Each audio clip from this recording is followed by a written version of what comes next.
No sound. What if I were to suggest that you play a key role in the awakening? You sure? Because I clicked sound. Yeah. No, it came on a bit late. Just. Oh. Okay. Hey, everybody. Well, how's that for something? We're going to try this all over again then, because we had a little bit of a false start there. But I better go back and put it to the beginning. Here we go. And welcome, everyone.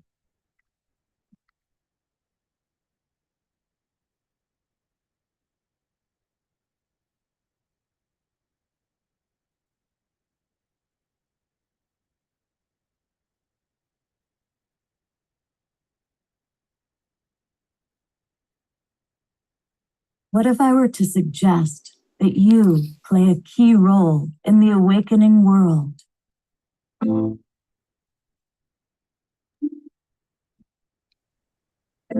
Your original sound on Scott is incredible. And that you are watching this because you have heard the call.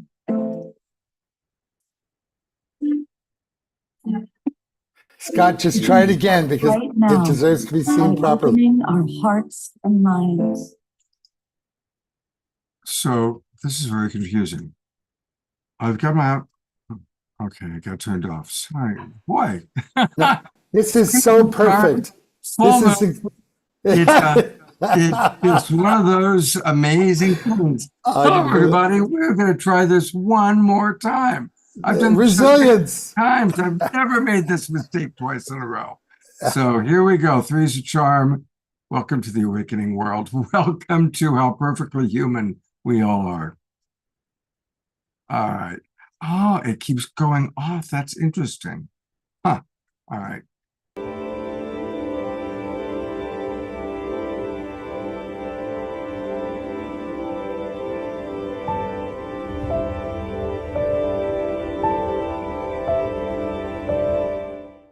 What if I were to suggest that you play a key role in the awakening world?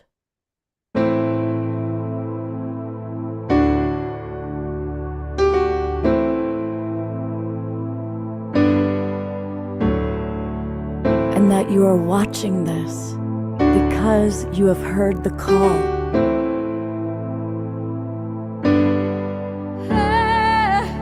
We can start right now by opening our hearts and minds.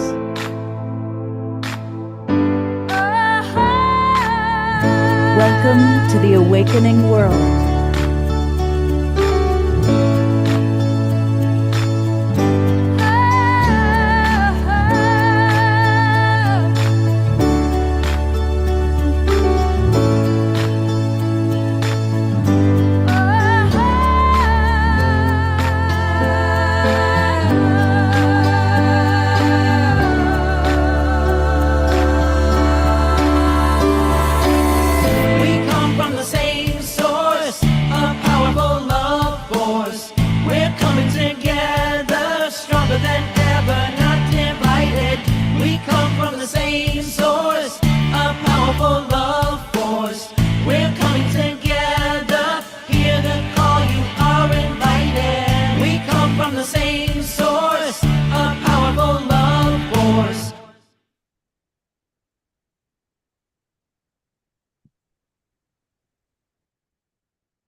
Good evening, everybody. Welcome to the Awakening World Saturday Night Edition. I'm Love Coach Scott Katamas, and I'm happy to be your host and practice resilience as we had a little bit of an awkward start there. And it's a really actually very important show. My God, all that's going on in the world. Those of us on the West Coast dealing with wildfires, those in the Southeast dealing with the hurricanes, all the stress around the election, no matter what. And with that, the power of resilience is what we're going to be working on. And I'm really grateful because one of our favorite luminaries, he's a regular now on the Awakening World, is our dear friend, Gary Malkin. And Gary suggested doing a show on resilience to me, I guess about 2 months ago. And I said, it's a great idea. And isn't it extraordinary how life kind of rolls? Because after scheduling this, Gary, tell the audience what happened for you. Well, some of you might be following me on Facebook, where I made a year plus nomad journey, finding the practice of home wherever I am, and it discovered that I want to resettle in Asheville, North Carolina. Did a long surrender of all my possessions and drove west and arrived to Asheville 2 days before the hurricane. And it was the eye of the hurricane was right over me as I was trying to get to the airport.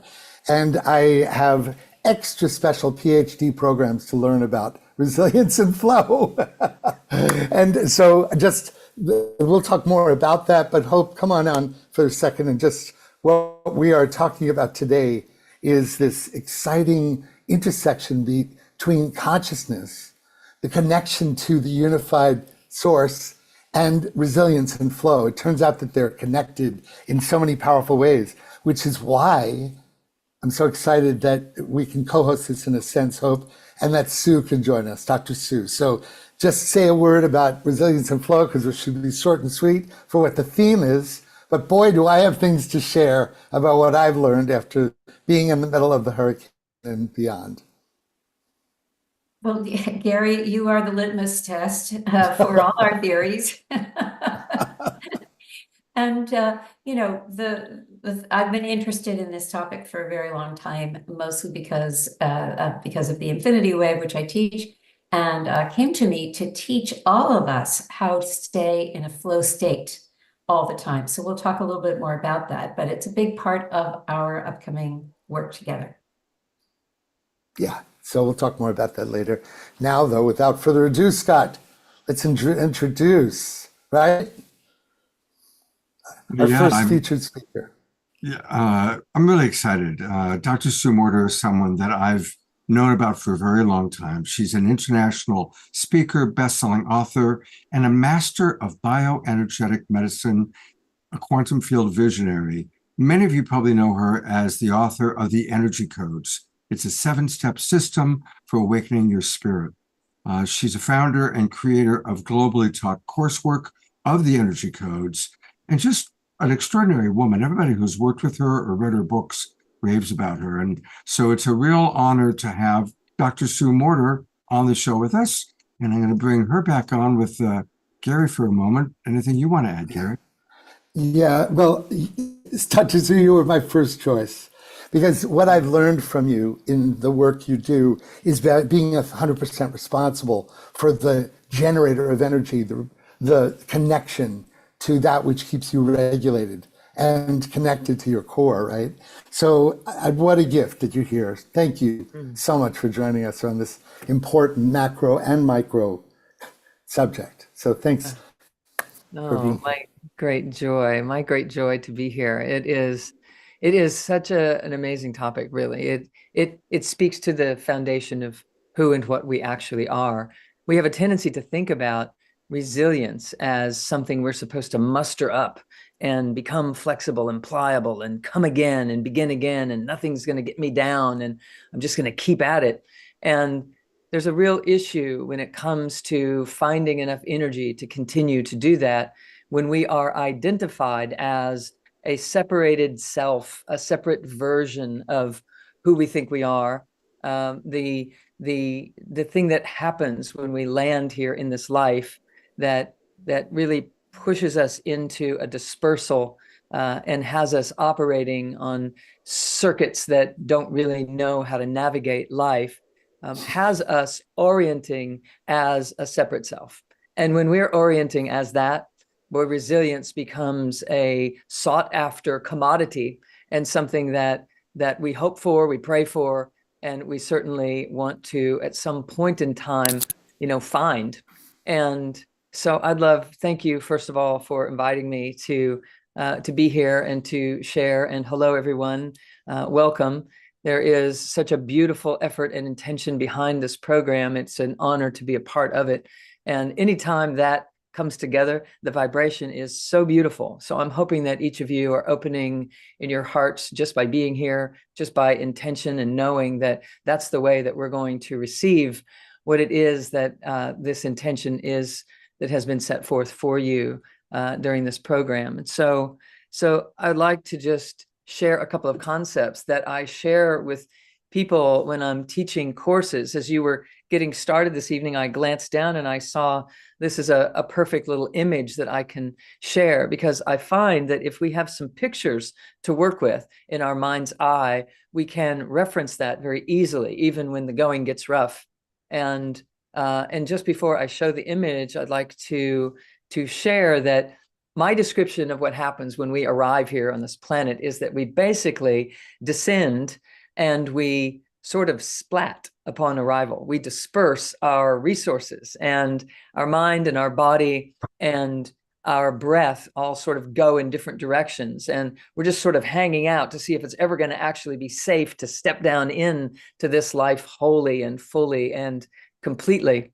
And so in that splat, we are dispersed. And in that dispersal, we end up identifying with the mind. Out of all of our faculties, we come down kind of face first on the mind, and we come up and we're sort of attached to the mind. And we think that's who we are.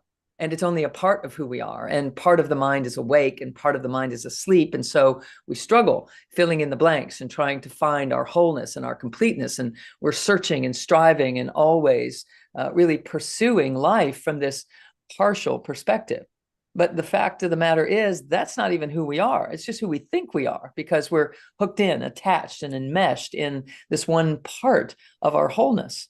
And so the purpose of our life is to pull ourselves back from this splat, this dispersal, to pull the mind and the body and the breath back together again. And there are certain vibrational frequencies that start to be allowed. They start to be cultivated and culminated when we begin to pull ourselves back together from the splat. And if we could, and we can, begin to cultivate some of those energies consciously and intentionally, it actually starts to pull us back together from the splat a little faster.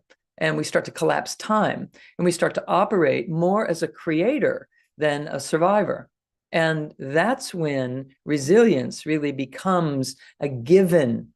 And here's why. Let me just show you this image. So you spoke, Gary, just a little bit about the unified field. And so let me just share this, okay? So if this were the unified field, now basically let me just give you a bit of a context. The unified field is everything that is, right? It's the heavens, it's the divine, it is the realms beyond the singular third dimensional realm that we are operating in, the unified field, the 0 point, the allness, the isness, all of it is you. You are actually this unified field compressing itself into a funnel, into a channel, into a continuum that literally pours itself into the physical dimension. Let me explain, okay? So we know that all physical matter is compressed energy. It's compressed energy. That's what we are. Our physical bodies are energy. They're just compressed. Our thoughts and our emotions are energies that are compressed a little less. And so they're not tangible. We can't put our finger on them. We can't catch them like we can our physical body. But nonetheless, they're part of a continuum. And that continuum continues on and on to higher and higher vibrational frequencies all the way to the unified field. So basically, all of our reality that we're operating in is the universe, the entire unified field, compressed and compressed and compressed and compressed and compressed and compressed and compressed to the physical dimension. And so here we are. We have compressed ourselves all the way to the physical dimension. But in reality, we are not just here. We are that full continuum that follows back all the way to that unified state, the oneness that is. We are a drawing forth of that oneness. And in the drawing forth, we are here kind of peering into this physical dimension. We get caught up in thinking that where we are is who we are. And it's not. It's just where we are. Who and what we are is this unified field compressing itself toward the physical dimension all the way here, just as physical earth. This is what I have it represented as. And here we hit the earth, we rise up and we recycle and we do all sorts of things in a toric field sort of flow. And out of that, we then project ourselves onto a movie screen. And then we walk into that movie for the whole of our lives. Let me just show you this. This would be a close-up of what's happening in that little space. The unified field is compressing into a funnel, into a channel, hitting the physical dimension, turning and rising up and cycling over and over and over upon itself in this toric field flow, which is measurable, tangible, researchable, constantly. Institute of Heart Math references this. We're in this understanding scientifically that this is the nature of who we really are. And then we roll that out and project it onto a movie screen. If this hand were a movie screen, and we're projecting onto the movie screen everything regarding the unified field that we will allow to pass through us without distorting it, without disrupting it, without it being part of the dispersal. So here's sort of a little close-up of that as well. This unified field is here. We are right here as a doorway, and we are projecting this experience out into this movie that we are walking around in. And so what's happening is inside of that, if I take a little bit more of a close-up, it ideally drops in, rises up, cycles around, and is a perfect reflection onto the movie screen. But here's how most of us are operating. In that splat, when we landed in this distorting sort of rough landing, we kind of get jumbled up. And as such, this energy that is pouring in, turning and rising up again, doesn't get to rise up through the same systematic fashion that the perfected version of us would be.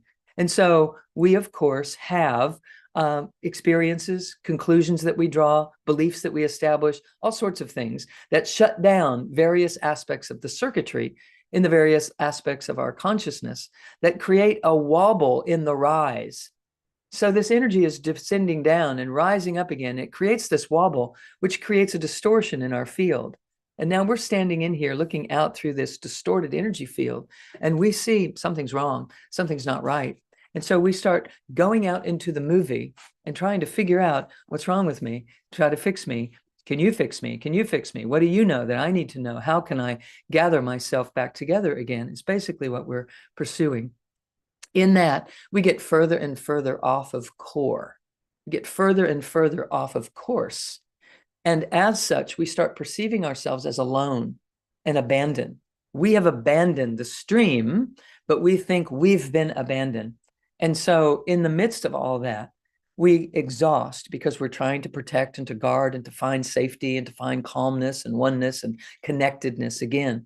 That we look out there for the connectedness, and the truth of it is that connectedness is right here, back here in the whole system that I've just described, and it's connected constantly to this continuum. We are the continuum. So it's not that we're supposed to connect to something. We are the continuum itself. We are the universe packed into a body. There's nothing missing. There's nothing broken. There's nothing wrong. The only thing that's happening is we're awakening to what I just described. And we're doing it in a clunky sort of messy way, which is the human process. That's how we do it. And we're here to learn how to let it be clunky and messy and for that to be okay and not be judged. And when we start to do that, and we know what we're supposed to be doing, and we do it with love, what happens is we gather back from this splat, we come back onto core, and we begin to feel connected, collected, gathered, rejuvenated, replenished, everlasting. We start to experience ourselves as getting younger because we're constantly being fed by some greater good that isn't mysterious. It is the rest of us. And we're letting it pour in, and we're embracing it more and more. And we're interested in gathering and collecting all that we are and allowing it to pour through without editing and auditing and shutting it down and creating distortions in the field by doing so. So when we take quantum science and ancient spiritual principles and we start to put them together into the bioenergetics of how we know this system is functioning and designed to function, it starts to make sense that we can actually count on resilience if we align ourselves properly. Because that continuum, and I'm hoping that you can sort of memorize that if you're standing right here, this thing is pouring right through you from everywhere, right in through this system to the tune of 1 billion bits of more supportive information every millisecond is pouring into your system. And it's the rest of you that's showing up. And it is the renewal. It is the rejuvenation. It is the healer that's constantly giving us an opportunity to reshape this field and to build circuits right across these gaps, to build bridges right across these areas that we've shut down, and to carve straight through them instead of wobbling around them, so that this starts to look like this again. Because under these conditions, we are resilience. We are it. So the key is not just to develop coping skills for the fact that we're operating as a separated self, that we're in the splat and we're over here identified as the mind and starting to experience the limitations of the mind alone and its limiting tendencies. Instead of just developing the coping skills of how do we do it? We know we got to take time. We got to take deeper breaths. We have to do all of these things, and all of which these practices are beautiful. But if they're done without the awareness that what we're actually trying to do is bring ourselves back to this alignment so that we can have the experience of the glorious, resilient, eternal flow of energy that we actually are, then we're going to exhaust our coping skill ability, because it takes energy to implement coping skills, even if they are going to save us energy in the long run. And while we're busy trying to do that, if we can remember, wait a second, all of this activity is so that I can pull myself back into the true state, into the true self, and not be implementing such exercises and ways of being and living that are creating the exhaustion of the separate self in the first place, I can see that what we're doing here in this messy, chaotic world that we're in is we're here to deliver the solution. We're here as the solution. We are bringing the light. We are the light come into this dark, dense, chaotic space to bring the clarification and the illumination of a higher vibration, which we are made of and are coming here to present. We do so by simply allowing ourselves to be ourselves, allowing ourselves to be trusting that we can come right into these circumstances and leave it better than we found it. So the fact that the world is picking up the turmoil and the energies and the vibration is so tumultuous is a good sign, in my opinion. I actually don't think this is a time that we're here supposed to survive. I think it's a time that we're here for. I think we're made for this. I think it's exactly what we wanted. I think it's breaking up and shaking up these old habituated patterns and ways of being that are egoically based and crusty in their old ways of habits and uninspired action and identities. And the chaos that is happening is the great shakedown that's allowing us to crack the shell just enough that we can come birthing through instead of compressing ourselves and holding back. It's a time where we can start to operate as a creator instead of a reactor. Our old ways aren't working. That's evident. And they're not supposed to, because evolution is what we're supposed to be doing all along. We're here as that itself. So in my best estimation, the best thing that we can do is learn how to love more, regardless of what's happening in the outside. Learn a deeper love. Learn a way, and here's why I'm choosing love. If we go all the way back to that unified field and we start compressing and compressing and compressing the energy to ever get to the physical dimension, the very first compression that happens generates a vibration. And that vibration is a frequency that we call love. So if we can dial into the frequency of love, we can move back up that continuum as close to the unified field as one can actually be and still be in a body, still be in physical human form. And so the combination is beautiful. If we will implement and employ loving the adventure, loving the creative capacity of me that is being called forth because of our times, love into the fact that we're willing to open and be vulnerable, love into the fact that I'm willing to love instead of fight. Those kinds of moments are these pinnacle moments that are actually waking humanity. We exhaust our resources until we just collapse and surrender and say, I'm just not going to fight anymore. I don't know what to do. And the next thing we know, the continuum is pouring right through this doorway because we stopped fighting and we started allowing. Love allows.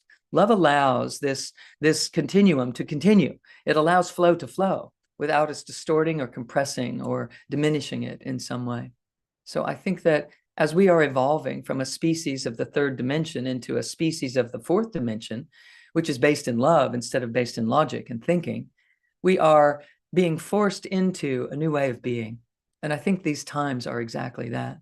We look into the experiences that people are having and the loss and the fear and the confusion and the devastations that are happening in our material, manifest, man-made world.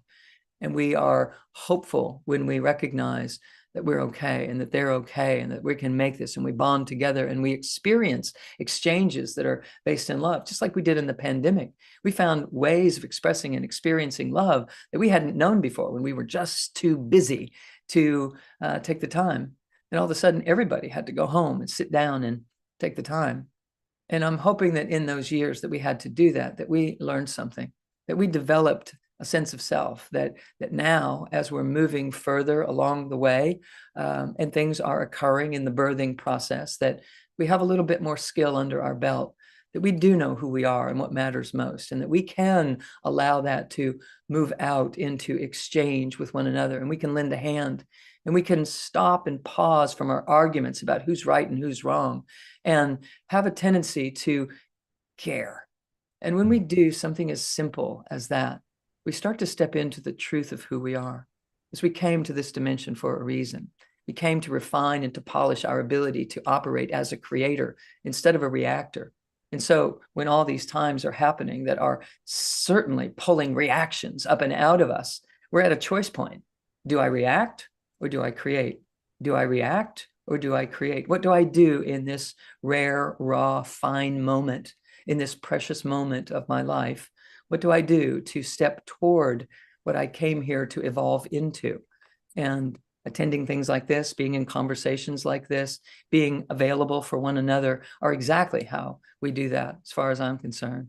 And so there's just some opening thoughts. Let's see where we want to go from there. Dr. Sue, I want to read some of the comments that have come in from our core audience that's in the Zoom room. Okay. Carol writes, wow, this is the best explanation I've heard to date. Oh. Reverend Jeffrey Colbrook writes, I love Dr. Sue's flow of information of the field of our oneness. She offers such great insights into the nature of reality. Oh. Omashar exclaims, wow, the universe packed into the body. Carol Simus writes, magic mana. Kathy writes, I've heard Dr. Sue explain this previously, but tonight's presentation is even easier to understand. Ellen Joy writes, I love and appreciate the visuals. They say it all. Thank you, Dr. Sue. Oh, Jeffrey writes, pleasure. I love the picture of the torus of our human body. Carol says, I think we're all in a bumper car arena. And then finally, the last, I'm only reading a few of the comments. There's some, beautiful. and the last one that I'm going to read is from Ayada. She writes, I am so resonating with Dr. Sue's take on where we are at this point in time, space, and history. Oh, there are some comments from our audience, and I'm going to bring our co-host Gary on to hear what he has to say. Yeah. Oh, God. Music to my ears. Thank you, Sue. You know, I had this impulse before Hope and I get on to chat a little bit about what you shared. Do you have it in you if I put some music on really quiet that you just kind of give us a chance to digest that experience with a guided? Absolutely. I know it's a lot. It's like woof. And please know this, everyone, that if you didn't catch it all and follow it all, it doesn't matter. There's a transmission that's happening, and at the cellular level, your system totally knows what I'm talking about. This is how we're built. It's what we're made of.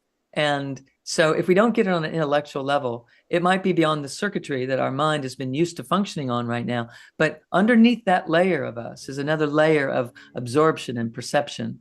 And it is the highest level of perception that we have. So it gets in, not to worry. But do whatever you want, Gary. I love any kind of music that you bring into the mix is always divine. Well, so before Hope and I join you, just let's see what wants to come through as a metabolic guided experience for what you just said. Just, it could even, it's whatever you either say or embody, and let the music kind of bring you into this ritual space so we can all absorb what you just said and what wants to come through energetically.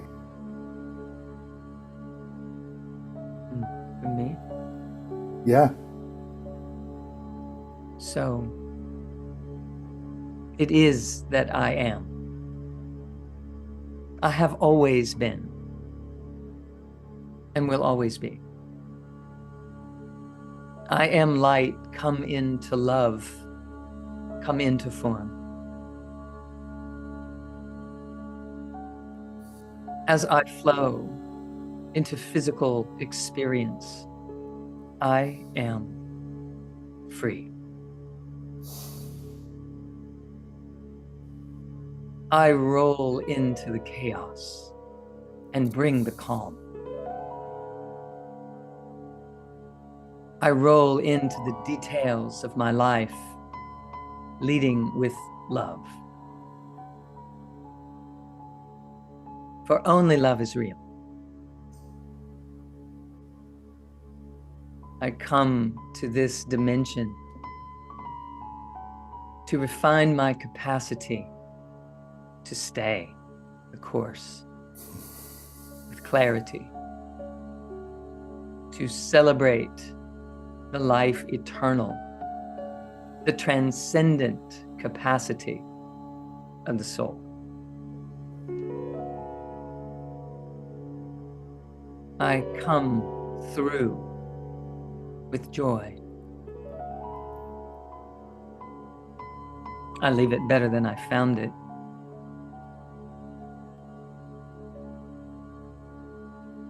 And this is the celebration of life.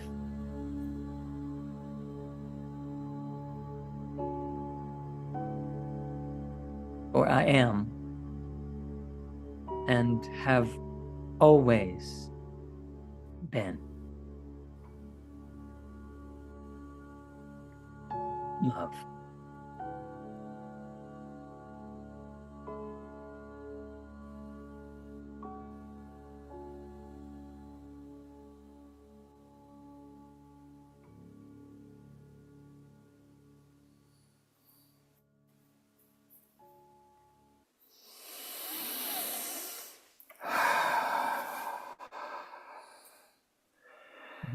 Yum. Yeah. Yeah. Love when you go there, Sue. It's like Yeah. it's the 1-2 punch of love that you can do that I love so much. Thank you. It's such a blessing, to just allow ourselves in the middle of all of the all, to just drop in to letting something else be more important. Because when we cultivate this thing right here, when we let that have the spotlight in our lives, it turns on the cellular structure and changes the chemistry and makes us more potent. And that is the resilience that we're looking for. It's right here. It's just on the inside. It's just a matter of focusing our attention on what is true instead of the movie. Yeah. So this is a perfect segue to invite Hope Fitzgerald in, because she and I have been doing a deep dive into this territory. And Hope, can you come on? There you are. Hi, honey. So I want to leave you a moment to engage with Sue a little bit, and maybe we can both just ask her a few questions in the last few minutes while we have her, because I know she has another appointment to go to. But just how I was thinking about you, Hope, when I was wondering what you were thinking when Sue was offering. It's like, oh my God, so in alignment with what we were working on. So I offer you a moment to share. Yeah, I feel like we are just exactly on the same page. So, Beautiful. I mean, I've been working on, evolution now for 14 years, and it's all about what you said so eloquently, so really in a beautiful serving. And I think I agree with you so heartily that these are the times that actually push us to define who we are. Crack the egg and figure out what kind of egg you are. We don't typically grow without the boulder in the road, to use a different metaphor. It is the boulder that requires us to make choices about it and how we're going to get around it, or if we're going to stop right there at the boulder, or what we're going to do. And when we make those choices, as you so beautifully explained, that's when we evolve. We now write the script as a creator for whatever is coming next.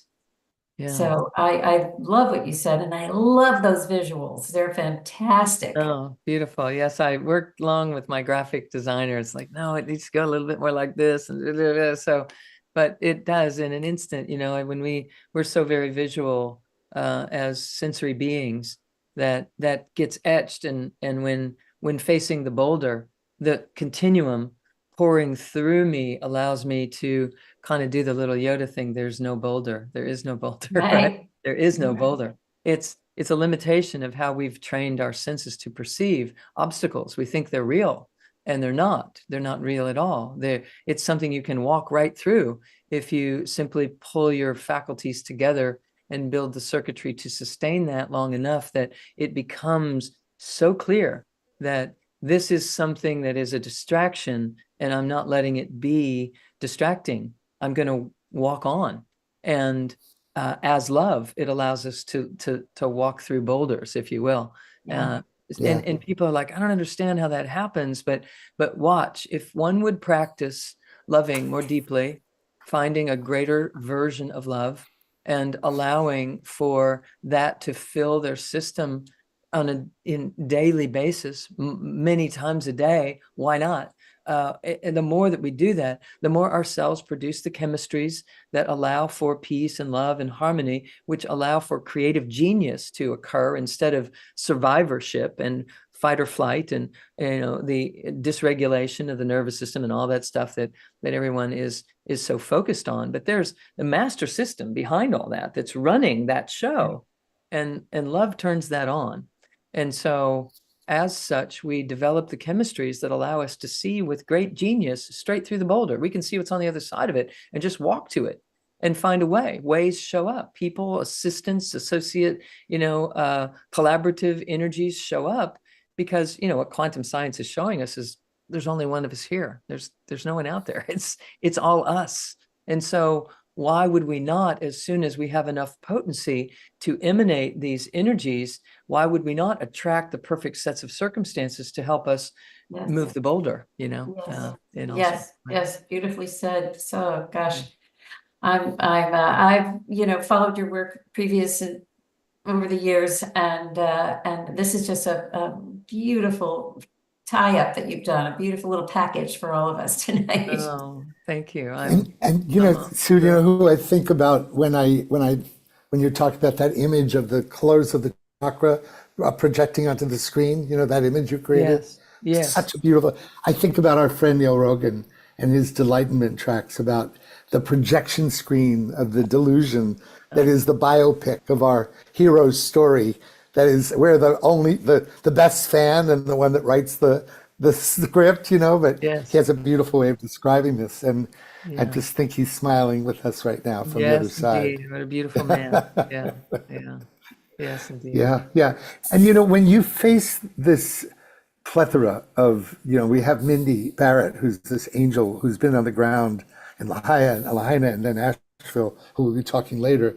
But I just was in Asheville. I just saw a little bit of what was going on, Mindy. But what I was experiencing on the ground was that there was this industrious commitment for everyone to show up and rebuild and support, and wherever there was needed, people were just chipping in like crazy. And sometimes, when you talk about these science experiments, where we get to face these dramatic experiences like the hurricane, and then we get to see who we really are when we show up for one another. I mean, I can't wait for you to talk about what you've seen, Mindy. But so when you deal with something that real, with houses, a dear friend of mine, David Wilcox, just shared his last image was of the guy, one of his dear friends, standing on the roof as the house was going down, and that was the last they saw of him. This ephemeral. I literally talked to my friend who saw him waving on the house as it was going down,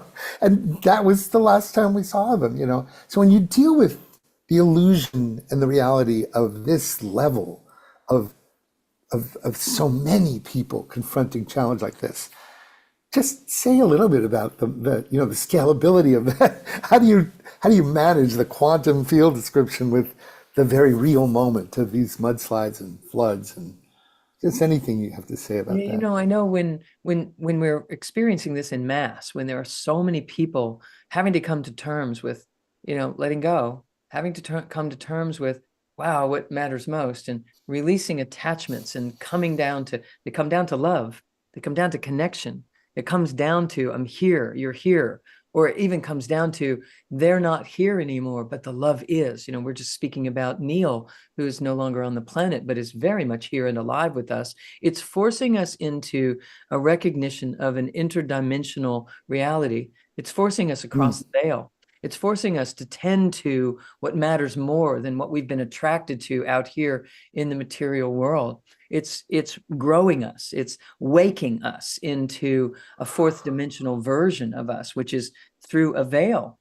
And as such, it on a global scale contributes to the bandwidth of all of human consciousness. Yes. So someone on the other side of the planet who's breathing in the same human atmosphere, the same bandwidth of consciousness is being tapped by someone on the other side of the planet, is finding it easier to forgive something today, and they don't know why. And it's because someone way over here, this is like the butterfly effect. An electron spins here, it causes a counter rotation on the other side of the universe, on the other edge of the universe. And so this is a very real thing in this one big being. And so when every single one of us can come to terms with letting go of something, reprioritizing something, finding a greater source or sense of love, forgiving something, finding praise or celebration in an uncanny moment, when all of that is happening, we're contributing, we're uploading information into the bandwidth of human consciousness that is harmonizing to the whole thing. And in that harmonization, others that are not in the same circumstance or that are in a similar circumstance are finding it easier to find clarity and to find love and to find themselves. And they kind of don't know why. It's like, oftentimes, I've been in community of spiritual development and personal development all of my life. My father was a pioneer in energy medicine and so forth. And so I've been hearing conversations about, how do we know that what we're doing is really making a difference? We try and people are still and da-da-da-da-da. And at the same time, I also, and you've probably witnessed this, that people do come to clarity faster than they did 20 years ago. They come to love, they come to surrender, they come to wakeful statements much more readily and full-heartedly than they used to. It used to be woo-woo talk, and now it's like survival talk. And we would like for it to be the only talk because it's what's true underneath it all. So it's really hard when we pick up, into one little microcosmic view, and we're just looking like, how can we deal with this situation? But if we're aware, and this is why I glanced down, I wanted to show that continuum picture, is that in that moment, right there, when you're eye to eye with someone who's really struggling, or if it's you that's really struggling, if we can just remember this part, there's so much power moving through this moment. And if we can just allow that, now we would call this the angelic realm, the archangelic realm, the Christed consciousness. We would call this all sorts of guides and ascended masters and all sorts of things that spiritual speak has been speaking for a long, long time. But all of it is just vibrational frequency, and all of it is pouring through you all the time. We just have to open and allow it to be part of what's allowing me to deal with this one-on-one situation right here, and know that when we do, we're not only in reprieve for ourselves, we're also making a contribution to that whole bandwidth of human consciousness that we're speaking about. So we're leaving it better than we found it. We're making it easier for someone else along the way as they come on similar things. And I just wanted to notice, everybody, when we put some music on that was reflective of the unified field with the drone, which is a palpable sense of the field, right? And then Sue instantly, did you guys notice? She instantly stepped into the first person. There was a radical ownership of a direct experience and stating, I am, right?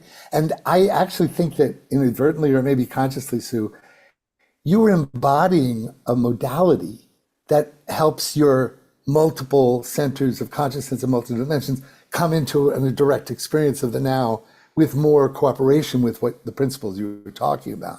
There's some ritualistic way in which you shifted instantly into an I thou, it's synergy, but it was through the I that you were saying. I just loved how interestingly it shifted from when you were describing the situation to you embodying. Do you notice, Hope, it's how I have the experience of you in the same way when you do your guided meditation. But I just had this thought that is a recommendation for how we can proceed in the face of dysregulation. Dropping into the portal that I am. So I just know that you got to go soon, and I know Scott and Hope, do you have any other last questions of Sue before she has to leave us? I just have one thing that I wanted to ask Sue. So when we're talking about, I have a feeling about this, but I want to ask you, when we're talking about a love, right? The first step down from the compression. Yeah. That is not exactly what we always think about as love. It's a deeper, bigger, wider version, I'm assuming you're saying. Yeah. The best way to identify, it's not love as a sentiment. It's not, I love you so much, you love me, I hope you love me too. He loves me not. It's not one of those, okay? It is the love of life itself. It is the appreciation of light dancing on the surface of the water. It's the breeze moving the trees. It's the rustle of the leaves. It's the dew on the grass in the morning. It's the gleam in the baby's eye. It's the felt sensation of deep love and appreciation on a grandmother love sort of way. It's deeper, wiser, richer. It's like the molten lava of the center of the earth that literally embraces everything. If you think about it, there's nothing it would reject. It dissolves and consumes everything. And so it's this deep earthly mother, divine feminine nesting, birthing space. And so we have to think of it that way. It isn't love as a sentiment. It is life itself is love and celebration. It is that. And so it's another way for us to discover what love really is. And it's we can speak about unconditional love, but it's even bigger than that. It's even bigger than that. It's love without reference of condition at all, condition or unconditioned. It's before that. It's bigger than that. It's undivided. It's completely undivided. It's a realm. It's an entire realm. It's a force. It's really a force. Yes. But I'm so glad that you just got very specific about that for everybody listening. Because I think it's helpful. Thank you for asking. Understand the different levels. Yes, it's a very important distinction. Thank you for asking. It's hard to pack it all in just a few moments. Yes, it is. You did a great job. Dr. Sue, thank you so much for being with us. And I do want to, before you leave, just show people a little bit about how you can get more of her. We've got in a homeopathic dose, but she is prolific, and there are many, many wonderful ways to get more of her wisdom, to take it in. And it's really easy. Go to her website, which is her name, Dr. Sue, S-U-E, Morter, MORTER.com, drsuemorter.com. And I encourage all of you to do what I just did. Put in your name and your email address. And she's very generous. You put in your email address and you get goodies, including a beautiful 12-minute guided meditation. And of course, on her website, you can find her books, her courses, and all things Dr. Sue living on the Dr. Sue Morter website. Sue, there are so many comments. I'm not going to have time to read them because I know you need to go, but our audience is just, and this is like the people in our Zoom room are kind of our core group, but I know that all across Facebook Nation, people are watching and getting blown away right now. So thank you so much. My pleasure. My honor. Always. Indeed. Thank you for the invitation. Wonderful to be with you all. Thank you, Wonderful to meet you, Hope. And Nice thank to you meet you. again. I couldn't have imagined a better solution or a better response to this. And thank you for your generosity. I love you so much. Thank you for being here. Absolutely. Much love. Bye-bye, everyone. Okay. Bye-bye, Sue. Thank you so much. Yes, indeed. Gary, do you want to play your video as a transition? Yeah.